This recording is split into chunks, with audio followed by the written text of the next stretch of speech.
তো প্রচণ্ড রোদে গরমে বেরিয়ে পড়েছি, সকাল সকাল মামা বাড়ি যাবো। আর 7-8 বছর পর যাচ্ছি। এই বনসমনগর এসেছিলাম সাউথ চব্বিশ পরগনায়, বিয়ে বাড়ির কাজ আপাতত কমপ্লিট। এখন মামা বাড়ি যাওয়ার জন্য বেরিয়ে পড়েছি।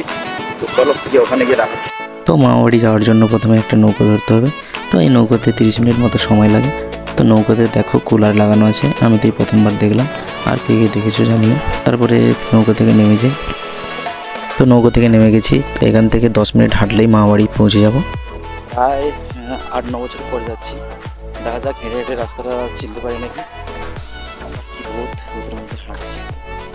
তো ফাইনালি 10 মিনিট হাঁটার পর মামা বাড়ি চলে এসেছি। এই দেখো আমার দিদার হাতে ফলের প্যাকেটটা দিয়েছিলাম, ওটা খুলতে পারছিল, বলছিল আমাকে খুলে দিতে। তো খুলে দিলাম। তো তারপরে দিদির সাথে গল্প করে বাইরে গিয়ে দেখি নাড়ুদার ছেলে ওই সেই ক্যাকটাস নিয়ে খেলা করছে। তো তারপরে সন্ধে হয়ে যায়। সন্ধে হলে দিদির সাথে অনেক গল্প করছিলাম। তো অনেক দিন পরে এসেছি, তাই দিদু কত রকমের কথা বলছিল, সেগুলো শুনে গল্প করছিলাম। তো তারপর 2-3 দিন থাকার পর ফাইনালি তাকে প্রণাম করে আমার বাড়ির দিকে রওনা হলাম। তোমরা ততক্ষণে ভিডিওটা ভালো লাগলে লাইক, কমেন্ট, শেয়ার ও সাবস্ক্রাইব করে দিও। Thank you.